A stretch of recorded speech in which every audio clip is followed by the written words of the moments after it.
In the grim darkness of the far future, there is only war.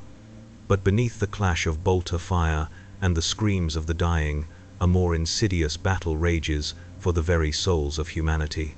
It is fought not with blade or bullet, but with words, words that promise truth, offer salvation, and deliver damnation. Deep within the eye of terror, where reality bleeds and madness takes physical form, the ancient vessels of the XVII Legion drift through seas of liquid nightmare. These are the word-bearers, the crimson word, the bearers of the truth. Once, they were the spiritual guides of the Great Crusade, warrior priests, who brought the Emperor's light to darkened worlds. Now, 10,000 years after their fall, they serve darker masters and preach a more terrible gospel. Aboard the strike cruiser, Epistles of Ruin, Chaplain Malachar Vex prepares for his next sermon. His armor, once pristine crimson and gold, now bears the patina of centuries of war and the subtle corruptions of chaos worship. Scrolls of blasphemous text hang from every surface, their words shifting and writhing when observed directly. The air itself seems thick with whispered prayers to gods whose names should not be spoken. Malachar was not always a herald of damnation. Once, he knelt before different altars and spoke different prayers. His transformation began, not with violence or force, but with a simple question: what if everything you believe is wrong? The world of benediction was a shrine world, dedicated to the worship of the God Emperor and the preservation of ancient texts. Malachar served as a senior preacher in the Cathedral of Divine Light, a soaring edifice of white marble that caught the dawn sun and scattered it into rainbow fractals across the city below. For 30 years, he had delivered sermons to the faithful, offering comfort to the grieving, hope to the desperate, and purpose to the lost. He believed, with every fiber of his being, that he served the light of truth, the Word. Bearers came to benediction not as conquerors, but as liberators. They arrived in vessels that sang hymns of praise, their vox transmissions filled with religious fervor that seemed, at first hearing, entirely orthodox. Their leader, Dark Apostle Erebus Thane, requested nothing more than the right to debate theology with the planet's spiritual leaders. How could the faithful refuse such a reasonable request? Malachar still remembers that first encounter with crystal clarity. Thane stood before the assembled clergy, his massive form somehow managing to seem humble despite its obvious power.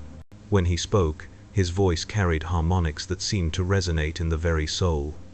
"Brothers," Thane had said, "I come to you not as an enemy, but as a fellow seeker of truth. For too long, we have accepted the limitations placed upon our understanding by those who claim authority over divine knowledge. But what if I told you that the God Emperor himself desires us to seek deeper truths? What if the very cosmos cries out with voices that we have been taught to ignore?" The questions that followed were not accusations or attacks, but gentle probings into the foundations of imperial faith. Why did the Emperor forbid the worship of divine beings when he himself performed miracles? Why did the imperial creed demand blind obedience when humanity's greatest strength was its capacity for growth and understanding? Why were there powers in the warp that could grant blessings and miracles if they were truly evil? Each question was like a key, turning in a lock Malachar hadn't known existed. The Dark Apostle's words didn't contradict his faith, they expanded it, deepened it, made it more real and immediate than the distant prayers to a silent throne. The corruption was so gradual that Malachar never felt it happening. Each day brought new revelations, new depths of understanding. The powers of the warp weren't demons to be feared, but divine beings seeking communion with their children. Chaos wasn't disorder, but a higher order beyond mortal comprehension. The Emperor hadn't forbidden their worship out of righteousness, but out of jealousy, the jealousy of a false god, faced with true divinity. Within 6 months, Malachar stood before his former congregation and announced the new truth. The Cathedral of Divine Light would be rededicated to the worship of the true gods. The imperial creed would be replaced by enlightened understanding. Those who resisted would be shown the error of their ways. Most of them followed willingly. Faith, once turned, is a powerful force. The transformation from human preacher to chaos space marine was as much spiritual as physical. In the laboratories beneath Benediction's surface, word-bearer apothecaries worked their ancient craft upon Malachar's willing flesh. Gene seed harvested from fallen warriors was implanted into his body, while his soul was restructured through rituals of binding and dedication. The pain was exquisite. Each modification brought new awareness, new strength, new understanding of his role in the cosmic order. His bones were replaced with ceramite-laced structures that could withstand bolter fire. His blood was enriched with stimulants and toxin filters that would keep him fighting long after a mortal would have fallen. His nervous system was rewired to interface with powered armor systems and weapon targeting protocols. But the changes went deeper than flesh and bone. The gene seed carried with it genetic memories of the Primarch Lorgar, the first among the Emperor's sons to recognize the truth of chaos. Malachar found himself remembering things he had never experienced. The burning of Monarchia, the pilgrimage to the Eye of Terror, the moment when the word-bearers first knelt before the Chaos Gods and felt their approval wash over them like warm rain. He remembered Lorgar's words. The Emperor lied to us. He is not a god, but he could have been. Now it falls to us to find the true gods and teach humanity to worship them properly. When Malachar emerged from the transformation chamber, he was no longer human in any meaningful sense. He stood nearly 8 feet tall, his frame bulked out with muscle and artificial enhancements. His armor, a masterwork of chaos engineering, incorporated both protection and communication systems that allowed him to broadcast his sermons across multiple frequencies simultaneously. Most importantly, his voice had been modified with harmonic resonators that could carry subliminal suggestions and emotional triggers. He had become a weapon designed for the conquest of souls. Life aboard the Epistles of Ruin follows the rhythms of worship and war that have sustained the word-bearers for 10 millennia.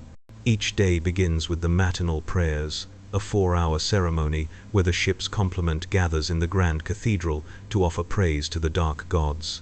The chamber itself is a marvel of corrupted architecture. What was once the vessel's primary cargo hold has been transformed into a soaring space of twisted spires and impossible angles. 4 great altars dominate the cardinal directions, each dedicated to one of the chaos powers. Khorne's altar is carved from a single block of black volcanic glass and permanently stained with the blood of sacrifices. Tzeentch's shrine shifts and changes its configuration every few hours, its crystalline surface reflecting possibilities rather than realities. Nurgle's corner blooms with garden-like growths that somehow manage to be both beautiful and revolting. Slaaneish's space is curtained in silks that whisper promises of perfection and ecstasy. Malachar takes his turn leading these prayers, his voice carrying across the assembled masses of space marines, human cultists, and more exotic followers. The words flow from his lips like honey laced with poison, each syllable carefully crafted to reinforce the bonds of corruption that hold their dark communion together. "Blessed are the dark gods," he intones, "for they have shown us truth where there was only lies. Blessed are we, their chosen servants, for we carry their word to the ignorant masses. Let us pray for the strength to continue their work, the wisdom to choose our words carefully, and the conviction to see their will done across all the worlds of mankind." The response comes from hundreds of throats. In their names we are made mighty, in their service we find purpose, in their truth we are made free. After prayers comes the daily briefing, where targeting data and intelligence reports are reviewed. The word-bearers don't choose their targets randomly. Each world is carefully selected based on its spiritual vulnerability and strategic value. Malachar's specialty is shrine worlds and pilgrimage sites, places where faith burns bright enough to be worth corrupting. The current target is a system called Ophelia Secundus, a shrine world famous for its pure devotion and incorruptible faith. It's exactly the kind of challenge that Malachar has come to crave. The brighter the light, the more satisfying it is to snuff out. Preparation for a corruption campaign is as much art as science. Malachar spends weeks studying intelligence reports about the target world's religious customs, social hierarchies, and points of potential fracture. Every society has its weaknesses: economic inequality, religious disputes, generational conflicts, cultural tensions. The key is finding the right lever to apply pressure. On Ophelia Secundus, the weakness appears to be theological debate over the nature of the emperor's divinity. A growing movement of young clergy argues for a more personal, mystical relationship with the god emperor, while traditional authorities insist on the importance of institutional mediation. It's exactly the kind of schism that can be exploited by someone skilled in the arts of spiritual manipulation. Malakar's approach will be subtle. Rather than arriving as an obvious enemy, he'll present himself as a learned theologian from a distant system, someone with new insights into the mysteries of faith. His enhanced charisma and psychic abilities will allow him to read his audiences and tailor his message to their specific doubts and desires. By the time anyone realizes what's happening, the corruption will have spread too far to be easily stopped. The work requires patience, intelligence, and a deep understanding of human psychology. Malakar has had centuries to perfect these skills, and he takes genuine pride in his craft. There's something deeply satisfying about watching a pure soul slowly turn toward darkness, about being the architect of someone else's damnation. But satisfaction comes at a price. In the quiet hours between watches, when the ship's corridors are dimmed to simulate night, and the constant background hum of prayers fades to a whisper, Malakar finds himself alone with his memories. They come to him unbidden: the face of a child he once blessed in the Emperor's name, the smile of an old woman whose faith he had strengthened with kind words, the sound of pure voices raised in hymns of honest devotion. These memories are painful in ways that physical torture could never be. They remind him of what he was, of the person he chose to abandon in pursuit of greater truth. Sometimes he wonders if that choice was truly his own, or if it was simply the inevitable result of questions that, once asked, demanded to be answered. The Chaos Gods promise much: power, knowledge, transcendence, purpose. They deliver on these promises, but they never mention the cost. The price of their gifts is not just damnation, but the constant awareness of one's own damnation.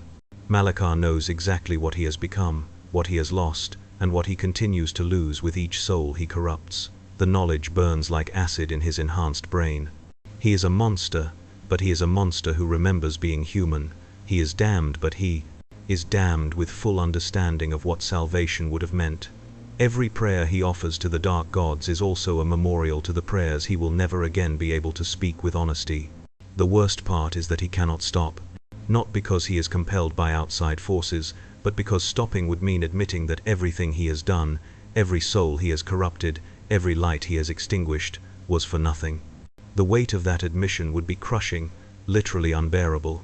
So he continues, not out of conviction, but out of the simple human inability to face the true magnitude of his crimes. Each successful corruption validates his choice a little more. Each new convert to the chaos faith proves that his path was the right one. Each world that falls to darkness is evidence that the dark gods are indeed more powerful than the corpse emperor on his golden throne.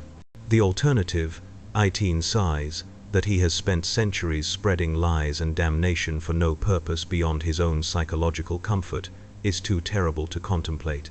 So when the Epistles of Ruin translates into the Ophelia system and begins its approach to the Shrine world, Malakar prepares for his mission with the focused intensity of someone whose very sanity depends on success. This corruption must succeed, because failure would mean confronting truths even darker than those whispered by chaos gods. Ophelia Secundus is beautiful in the way that only a world dedicated to pure faith can be. Its cities are built around soaring cathedrals that catch and reflect the light of its golden Sunday. Pilgrims walk ancient paths between shrine sites, their voices raised in songs of devotion that can be heard from orbit. The very air seems to shimmer with something that might be called holiness, if one believed in such things. Malakar's insertion is carefully orchestrated. Rather than arriving openly, he uses a combination of infiltration techniques and minor psychic influence to assume the identity of a visiting scholar. His forged credentials identify him as Magister Theologicus Marcus Aurelius, a researcher from the Segmentum Solar investigating regional variations in imperial doctrine. The disguise is perfect. His enhanced knowledge of imperial theology allows him to discuss even obscure doctrinal points with apparent expertise. His charismatic abilities help him quickly establish rapport with local clergy. Most importantly, his genuine understanding of faith, non-binary, corrupted though it may be, allows him to speak about spiritual matters with an authenticity that purely secular infiltrators could never match. His first target is the Scolum Theologicus, Ophelia Secundus's primary seminary for training new clergy. The institution is currently divided by the theological dispute he had read about. Younger students and some faculty embrace a more mystical approach to imperial faith, while traditional authorities insist on orthodox interpretations. It's exactly the kind of environment where new ideas can take root quickly. Malakar's lectures are masterpieces of subtle corruption. He never directly contradicts imperial doctrine, but instead poses questions that seem designed to deepen understanding while actually undermining the foundations of orthodox belief. Why, he asks, does the imperial creed emphasize the emperor's humanity when he clearly transcended mortal limitations? If the warp contains hostile entities, might it not also contain benevolent ones? How can we be certain that our current understanding of the emperor's will is complete and accurate? The questions spread through the seminary like ripples in a pond. Students who had never questioned their faith find themselves wondering about things they had always taken for granted. Faculty members begin incorporating Malakar's insights into their own teachings, not realizing that each adaptation carries them further from orthodox belief. Within weeks, Malakar has identified the most promising candidates for deeper corruption. Brother Matthias, a young priest struggling with doubts about the emperor's silence. Sister Agatha, a veteran missionary whose faith has been shaken by the suffering she has witnessed. Canoness Prioress Helena, an ambitious leader who believes the ecclesiarchy needs reform. Each requires a different approach. With Matthias, Malakar emphasizes the possibility of more direct communion with the divine. Perhaps the emperor's silence isn't abandonment, but a test, a challenge for his followers to seek him more actively in realms beyond the material. With Agatha, he focuses on the question of suffering. If the emperor truly loves humanity, why does he permit such pain? Unless, perhaps, there are other divine beings who offer more immediate comfort to those in need. With Helena, he discusses the corruption and complacency of the current ecclesiarchy, suggesting that true reform might require embracing insights from sources the Orthodox consider forbidden. The corruptions are tailored, personal, and devastating in their effectiveness. Each victim believes they are being offered deeper truth, greater understanding, more effective service to the divine. They have no idea they are being systematically damned. For months, everything proceeds according to plan. Malakar's influence spreads through Ophelia Secundus's religious hierarchy like a virus, carried by willing hosts who believe they are spreading enlightenment. Shrines begin to display subtle modifications in their iconography. Prayers develop new variations that invoke powers beyond the emperor. Seminary students graduate with theological perspectives that would have been considered heretical only years before. Then Malakar meets Sister Seraphina. She is young, perhaps 25 Terran years, and serves as a junior missionary in one of the planet's lesser cathedrals. By all rights, she should be an easy target, young enough to be idealistic, inexperienced enough to be manipulated, isolated enough to be vulnerable to offers of mentorship from a respected scholar. Instead, she proves utterly immune to his influence. Their first conversation takes place after one of his lectures on mysteries of imperial theology. Seraphina approaches him with questions that seem innocent but cut directly to the heart of his arguments. When he suggests that the emperor's true nature might be more complex than orthodox doctrine admits, she responds by quoting passages from the Lectitio Divinitatis that demonstrate the completeness and sufficiency of established understanding. When he implies that other warp entities might offer valuable insights, she calmly explains why such beings are necessarily hostile to human flourishing.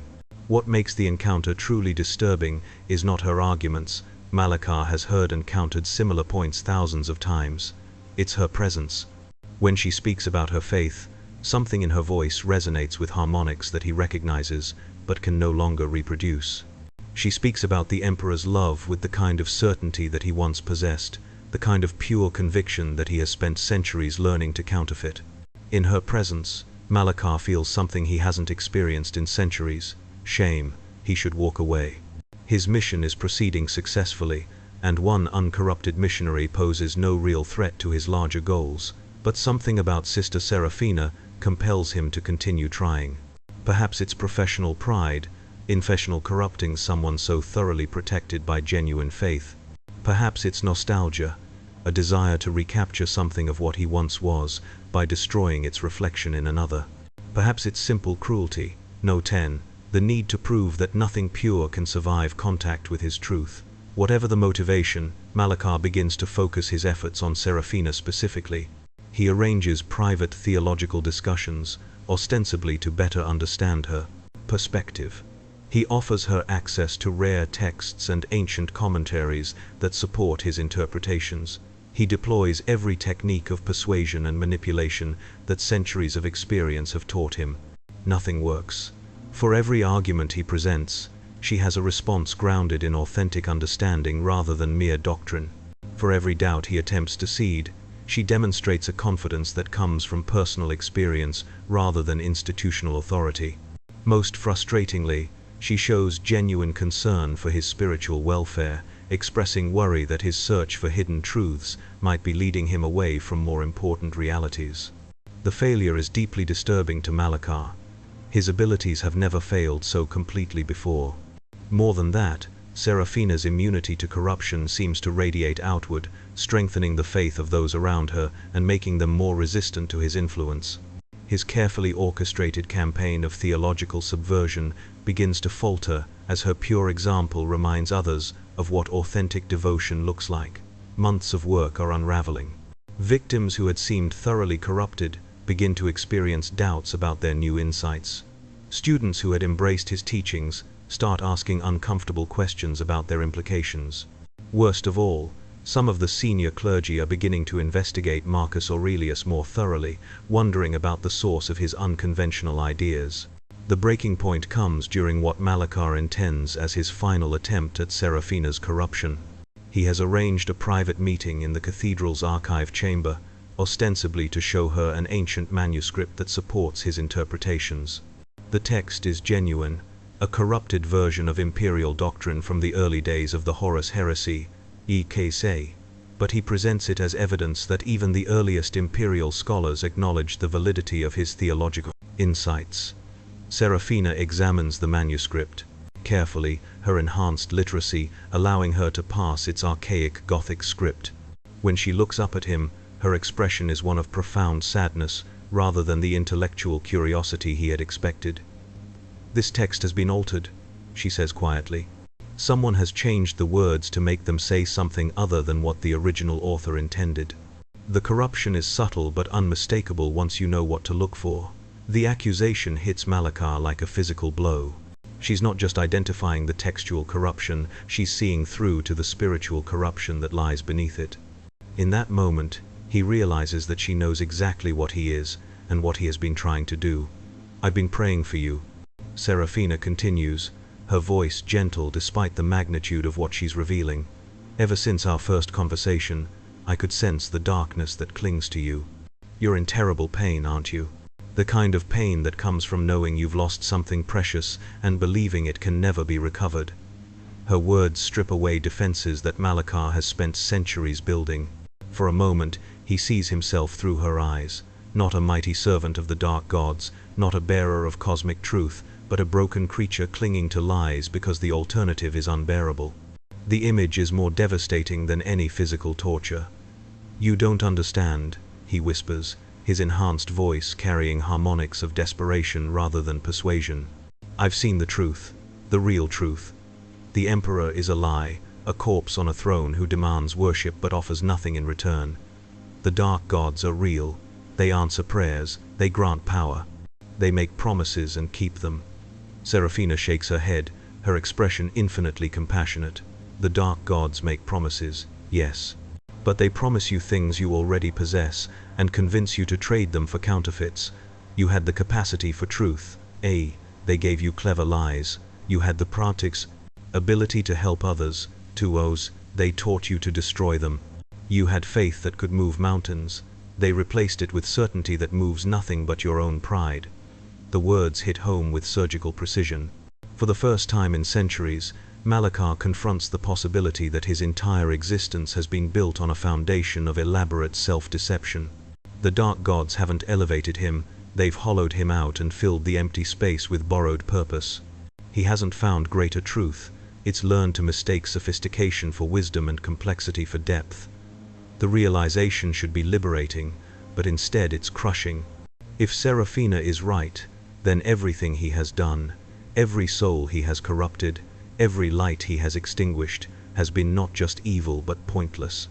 The weight of that recognition is literally unbearable for a mind that has structured itself around the assumption of its own righteousness.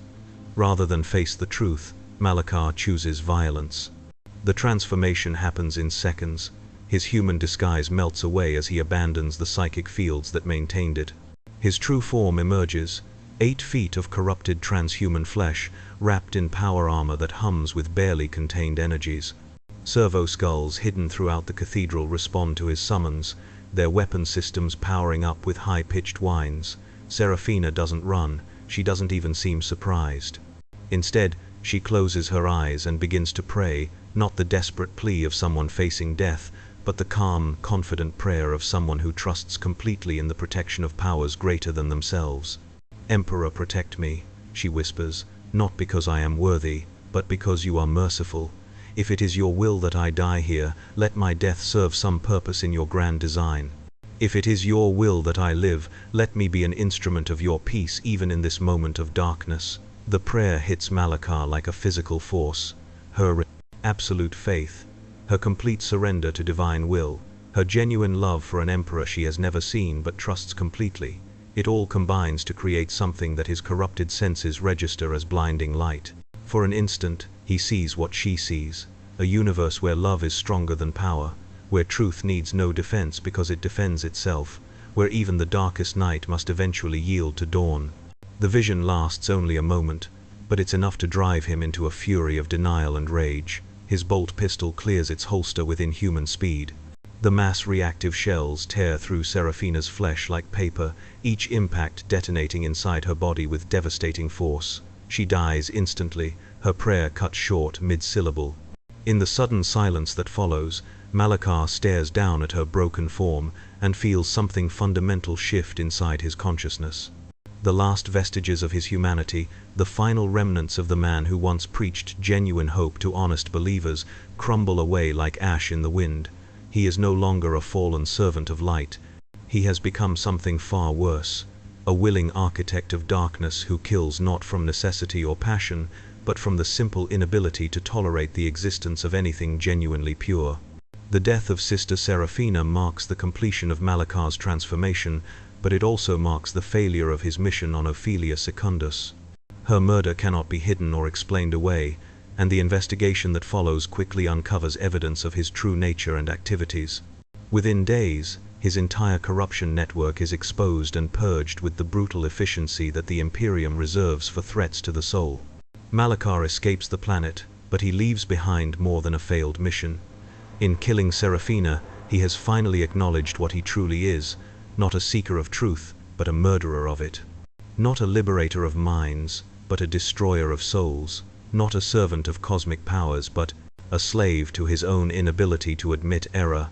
The recognition brings with it a kind of peace. No longer burdened by pretensions of righteousness or claims of higher purpose, Malakar embraces his role as an agent of pure corruption. If he cannot have truth, he will ensure that no one else can have it either. If he cannot be saved, he will damn as many others as possible. If he cannot find meaning in creation, he will find it in destruction. The Chaos Gods approve of his evolution. Power flows into him as never before, rewarding his complete surrender to their will. His psychic abilities expand exponentially. His physical capabilities are enhanced beyond their already superhuman levels. Most importantly, his capacity for corruption deepens and strengthens, making him a more effective instrument of damnation than ever before. But the greatest change is internal. The constant pain of his existence, the guilt, the doubt, the memory of what he once was, finally fades away. In its place comes something that might be called contentment, if contentment could be built on foundations of absolute despair. He has accepted his damnation so completely that it no longer feels like damnation. It simply feels like reality. Over the following centuries, Malakar's reputation spreads throughout both the Eye of Terror and the Imperium proper. He becomes known as the Whisperer of Lies, the Corrupter of Faith, the one who turns light into darkness with nothing but words. His success rate in corruption campaigns approaches perfection, not because he has become more skilled, but because he has stopped caring about the individuals he corrupts. Each victim is simply another step in an endless dance of damnation. Each fallen world is merely another note in a symphony of despair. He no longer takes personal satisfaction in his victories because he no longer possesses a person capable of satisfaction. He has become less a being than a process, an exactor, a self-perpetuating cycle of corruption that continues because stopping would require a capacity for choice that he has deliberately abandoned. The worlds that fall to his influence bear the distinctive marks of his methodology. Rather than sudden, violent conversions, they experience gradual theological drift that makes chaos worship seem like a natural evolution of imperial faith. Churches are not destroyed, but repurposed. Prayers are not abandoned, but subtly altered. The population never experiences conquest because they never realize they are being conquered. Benediction, his first success, remains the template for all his subsequent work. The world still appears loyally imperial to casual observation. Its tithes are paid on time, its military levies answer calls to service, its pilgrim routes continue to draw visitors from across the sector.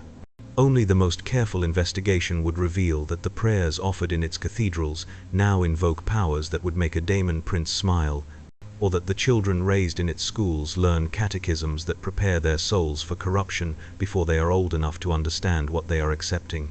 The insidious nature of Malakar's corruptions makes them nearly impossible to combat effectively. By the time the Imperium recognizes what has happened, the infection has usually spread too far to be surgically removed. The only option becomes exterminatus, a.t., the complete destruction of entire worlds to prevent further contamination. Each such drastic action validates his approach. The Imperium's own defenders must become destroyers, proving that the only way to fight his truth is through lies backed by overwhelming violence. In the sealed vaults of the Inquisition, scholars debate the implications of the word-bearer's success. They represent more than just another chaos threat. I embody a fundamental challenge to the entire structure of imperial civilization. If faith can be corrupted so easily, if truth itself can be weaponized, if genuine seekers of divine knowledge inevitably find damnation, then what hope exists for humanity's long-term spiritual survival? Some argue that the answer lies in stricter orthodoxy, more rigid control of theological education, and harsher punishment for doctrinal deviation. Others contend that such measures only create the conditions of spiritual stagnation that make corruption more likely.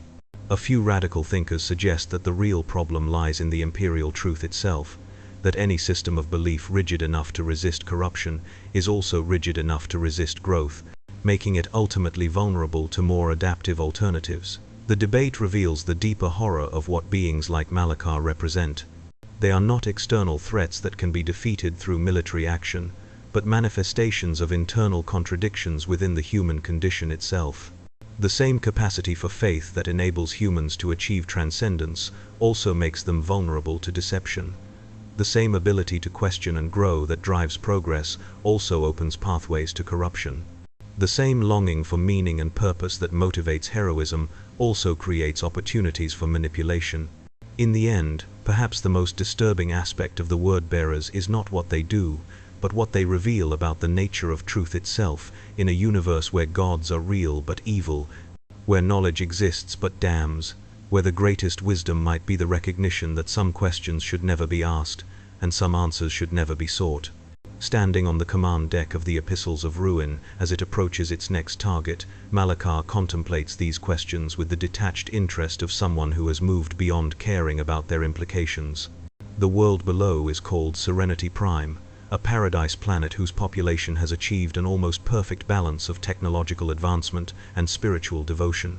It will be interesting to see how long that balance can survive contact with more sophisticated truths. He begins composing his opening sermon, each word chosen for maximum psychological impact. The message will be broadcast on frequencies that appear to be standard imperial communications, but will carry subliminal harmonics designed to create receptivity to subsequent corruption. The content will seem entirely orthodox, while containing subtle implications that will, over time, reshape the listener's understanding of fundamental concepts. It is, in its way, a form of art. The creation of lies so beautiful and compelling that their victims will fight to defend them against truth. The crafting of corruption so perfect that its recipients will thank him for their damnation. the architecture of spiritual destruction so elegant that even its builder can appreciate its terrible beauty. As the Epistles of Ruin enters Serenity Prime's atmosphere, Malakar reflects on the ultimate irony of his existence. He sought truth and found lies. He pursued enlightenment and discovered darkness. He wanted to serve the divine and became an agent of corruption. Yet in accepting these failures completely, he has found a kind of success that transcends ordinary concepts of victory and defeat. He is no longer a victim of the Chaos God's deception because he no longer believes in the possibility of anything else. He is no longer tormented by the memory of what he has lost because he has forgotten how to value what he once possessed. He is no longer corrupted because corruption has become his natural state, as fundamental to his existence as breathing once was to his mortal life. In the grim darkness of the far future, there is only war, Minik said it, but some battles are fought with weapons more terrible than any bolter or chainsword. In the depths of space, ancient warriors carry messages more devastating than virus bombs or cyclonic torpedoes, and in the hearts of humanity, the eternal struggle between light and darkness continues, fought by beings who have forgotten which side they are supposed to be on. The Vox system crackles to life as Malakar begins his broadcast to the unsuspecting world below.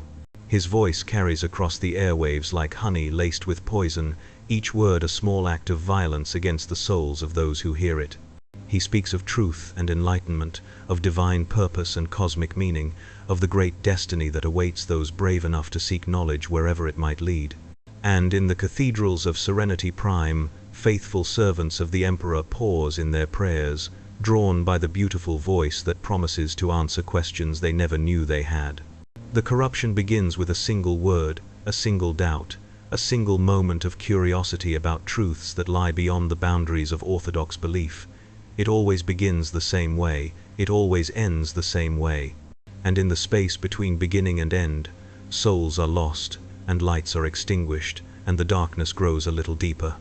This is what it means to be a word-bearer in the 41st millennium, to be simultaneously victim and perpetrator, seeker and destroyer, believer and heretic, to carry truth that damns and lies that liberate, to serve gods who promise everything and deliver nothing but the illusion of purpose in a universe that offers no genuine meaning beyond the simple choice between creation and destruction. And in the end, perhaps that choice is enough. Perhaps the recognition that meaning must be created rather than discovered, that purpose must be chosen rather than revealed, that truth must be lived rather than simply believed, is itself a kind of enlightenment, even if it comes too late to save the souls of those who achieve it. The transmission ends, the work continues, the darkness spreads. And somewhere in the warp, powers beyond mortal comprehension smile at another small victory in the eternal war for the soul of humanity. The word-bearers march on, carrying their dark gospel to new worlds, new victims, new opportunities to prove that even the purest light can be extinguished by sufficient darkness.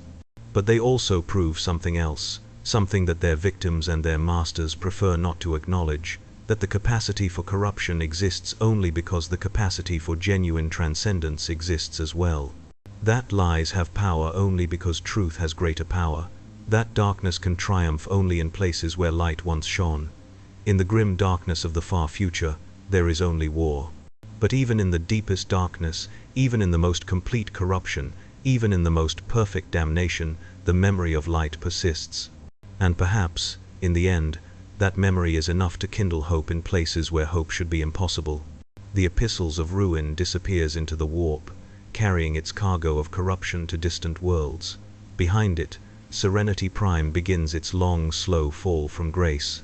And in the vast emptiness between stars, the eternal battle for the soul of humanity continues, fought by beings who have forgotten that the outcome was never really in doubt. For in a universe where love is possible, where sacrifice has meaning, where even the smallest act of genuine faith can light candles in infinite darkness, the forces of corruption can win battles but never the war. They can destroy individuals but not the ideals those individuals represent. They can silence voices but not the truths those voices proclaimed. This, perhaps, is the final irony of the word-bearers' existence. In their very success at spreading corruption, they prove the reality and power of the light they oppose. In their ability to recognize and destroy genuine faith, they demonstrate that such faith exists and matters. In their desperate need to corrupt others, they reveal the emptiness of their own condition and the value of what they have lost. They are, in the end, not servants of darkness, but witnesses to light, and terrible witnesses, who testify through their very round existence to the reality of truths they can no longer embrace but can never quite forget, and in that testimony, paradoxically, they serve a purpose greater than any their dark masters ever intended. The war continues, the darkness spreads, but the light endures, carried forward by those who choose to kindle it regardless of the cost, defended by those who understand that some things are worth any sacrifice, preserved by those who remember that even in the grim darkness of the far future, hope is not just possible but necessary, for without hope there would be nothing left worth corrupting. And the word-bearers, in their endless hunger for new souls to damn, are themselves the proof that hope survives even in places where it should be impossible. In the end, that may be the most important truth of all.